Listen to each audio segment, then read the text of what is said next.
Hey guys and gals, Sweet Project Cars here, and I'm not going to get this video out probably for the 4th of July, so if it's a belated 4th of July, I hope you had a great one. We're going to smoke a couple massive briskets and have a good old time. But, bad news for the Blue Bummer now. It's now called the Blue Bummer.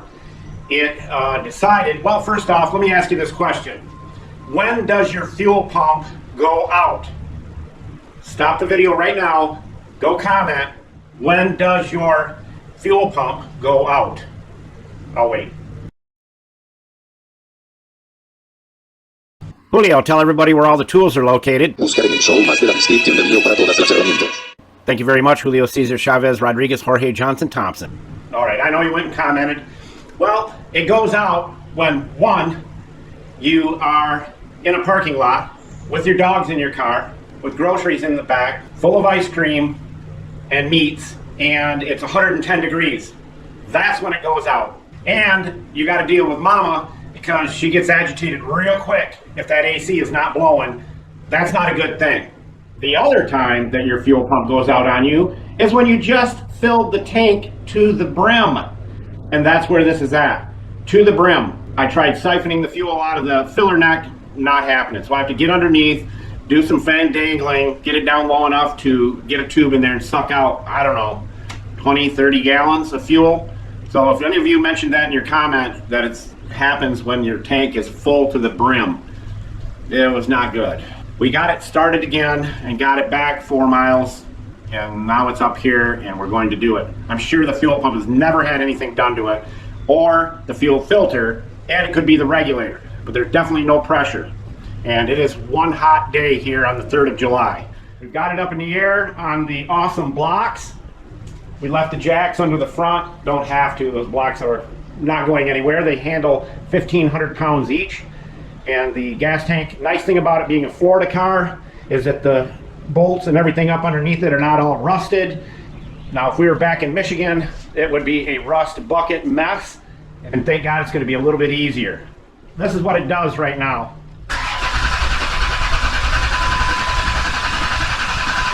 I'm just going to swap it out, and I'm going to do it with about $75 to $80 worth of parts.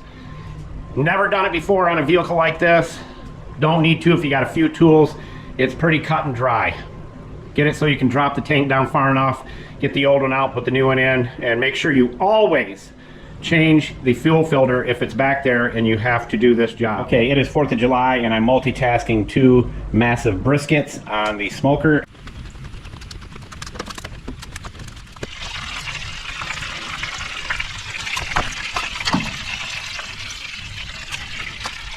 And draining fuel out of this Blue Bummer.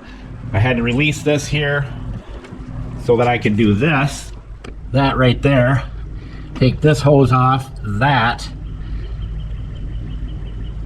and I stuck a siphon tube down in here and did it 5 gallons at a time.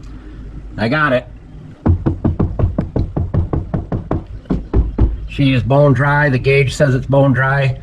Easy enough now to get to the fuel pump and the filter. But as I mentioned before, the #1 worst thing that can happen to you, filling the gas tank to the brim, which I always do, and then having the pump go out, that's just bad timing. So we're going to drop the tank, and as you can see, the bolts there, right here, are not rusted and stuff. Up in Michigan, these straps would probably be falling right off already. All right, there's the old pump, got it out, and we didn't have to drop the tank all the way down. When I say we, I mean me and the mouse in my pocket. So the new one will be here tomorrow, and we'll get it back in there. But let me share a little bit more with you.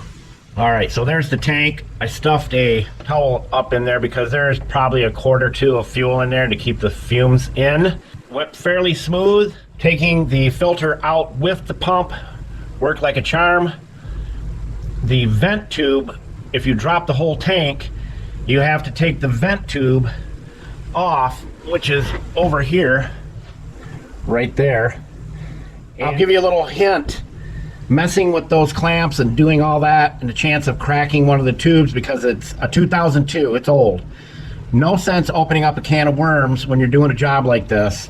Just do as little taking apart, dismantling as you possibly can, because If you break something, then you got to drop the whole tank, get a whole new tank, all that garbage. Pretty much what I did was I lowered the jack down so the tank was low enough I could pull the pump out of there.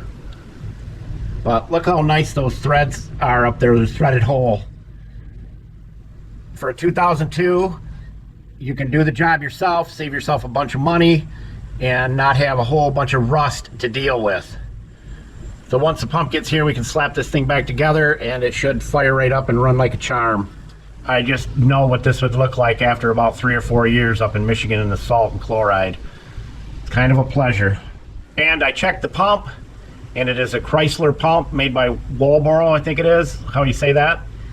So I doubt the pump has ever been changed, and the thing only has 123,000 miles. So anywho, I'll give you an update in another video how everything went.